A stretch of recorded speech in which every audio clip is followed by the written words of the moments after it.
Upon the right dwelt Pandrosus, and over on the left Aglaurus dwelt, and Herse occupied the room between those two. When Mercury drew near to them, Aglaurus first espied the god, and ventured to inquire his name, and wherefore he was come. Then gracious spoke to her in answer the bright son of Jove: "Behold the god who carries through the air the mandates of almighty Jupiter!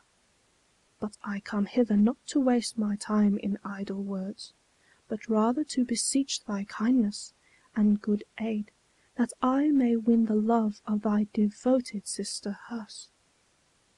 Aglaurus on the son of Jupiter gazed with those eyes that only lately viewed the guarded secret of the yellow-haired Minerva, and demanded as her price gold of great weight, before he paid denied admittance of the house. Minerva turned, with orbs of stern displeasure, towards the maid Aglaurus, and her bosom heaved with sighs so deeply labored that her aegis shield was shaken on her valiant breast. For she remembered when Aglaurus gave to view her charge with impious hand that monster form without a mother, maugre nature's law, what time the god who dwells on Lemnos loved. Now to requite the god and sister, her to punish whose demand of gold was great, Minerva to the cave of envy sped. Dark, hideous with black gore, her dread abode is hidden in the deepest hollowed cave, in utmost limits where the genial sun may never shine, and where the breathing winds may never venture. Dismal, bitter cold, untempered by the warmth of welcome fires, involved forever in abounding gloom. When the fair champion came to this abode, she stood before its entrance, for she deemed it not a lawful thing to enter there, and she whose arm is mortal to her foes struck the black door-posts with her pointed spear, and shook them to the centre. Straight the doors flew open, and behold, within was envy, ravening the flesh of vipers, self-begot, the nutriment of her depraved desires. When the great goddess met her evil gaze, she turned her eyes away. But envy, slow, in sluggish languor, from the ground uprose, and left the scattered serpents half devoured, then moving with a sullen pace approached. And when she saw the gracious goddess, girt with beauty and resplendent in her arms, she groaned aloud and fetched up heavy sighs.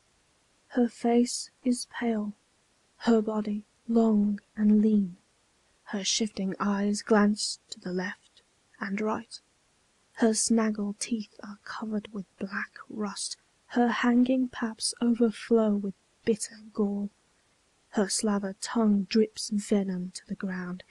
Busy in schemes and watchful in dark snares, sweet sleep is banished from her bloodshot eyes.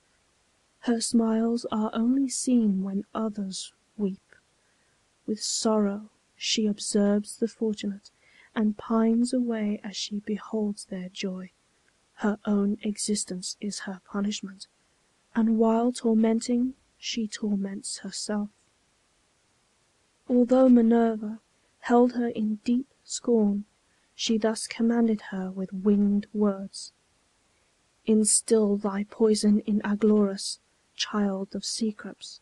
I command thee, do my will." She spake, and spurning with her spear the ground departed. And the sad and furtive-eyed Envy observed her in her glorious flight. She murmured at the goddess, great in arms, but waiting not, she took in hand her staff, which bands of thorns encircled as a wreath, and veiled in midnight clouds departed thence. She blasted on her way the ripening fields, scorched the green meadows starred with flowers, and breathed a pestilence throughout the land and the great cities. when her eyes beheld the glorious citadel of Athens, great in art and wealth, abode of joyful peace, she hardly could refrain from shedding tears, that nothing might be witnessed worthy tears. She sought the chamber where Aglaurus slept, and hastened to obey the god's behest. She touched the maiden's bosom with her hands, foul with corrupting stains, and pierced her heart with jagged thorns, and breathed upon her face a noxious venom, and distilled through all the marrow of her bones, and in her lungs, a poison blacker than the ooze of pitch. And lest the canker of her poisoned soul might spread unchecked throughout increasing space, she caused a vision of her sister's form to rise before her, happy with the god who shone in his celestial beauty. All appeared more beautiful than real life. When the most wretched daughter of Cecrops had seen the vision, secret torment seized on all her vitals, and she groaned aloud, tormented by her frenzy day and night. A slow consumption wasted her away, as ice is melted by the slant sunbeam, when the cool clouds are flitting in the sky. If she but thought of Herse's happiness, she burned, as thorny bushes are consumed with smouldering embers under steaming stems. She could not bear to see her sister's joy, and longed for death, an end of misery, or schemed to end the torture of her mind by telling all she knew in shameful words, whispered to her austere and upright sire. But after many agonizing hours, she sat before the threshold of their home to intercept the god, who, as he neared, spoke softly in smooth blandishment. "Enough," she said. "I will not move from here until thou hast departed from my sight. Let us adhere to that which was agreed," rejoined the graceful form Cyllenian god, who as he spoke thrust open with a touch of his compelling wand the carved door. But when she made an effort to arise, her thighs felt heavy, rigid, and benumbed, and as she struggled to arise, her knees were stiffened, and her nails turned pale and cold. Her veins grew pallid as the blood congealed, and even as the dreaded cancer spreads through all the body, adding to its taint the flesh uninjured, so a deadly chill entered by slow degrees her breast, and stopped her breathing and the passages of life. She did not try to speak, but had she made an effort to complain, there was not left a passage for her voice. Her neck was changed to rigid stone, her countenance felt hard. She sat a bloodless statue, but of stone not marble white. Her mind had stained it black. So from the land of Pallas went the god, his great revenge accomplished on the head of impious Aglaurus, and he soared on waving wings into the open skies, and there his father called him to his side, and said, with words to hide his passion, "Son, thou faithful minister of my commands, let naught delay thee. Swiftly take the way accustomed to the land of Sidon, which adores thy mother's star upon the left.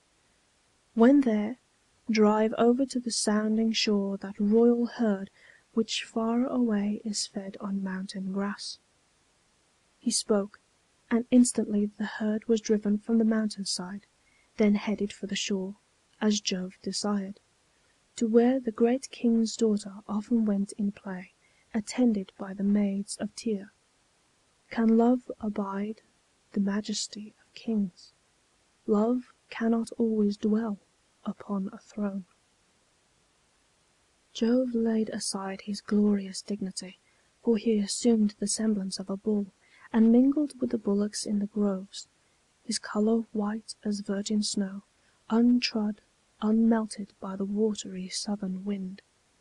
His neck was thick with muscles, dewlaps hung between his shoulders, and his polished horns, so small and beautifully set, appeared the artifice of man,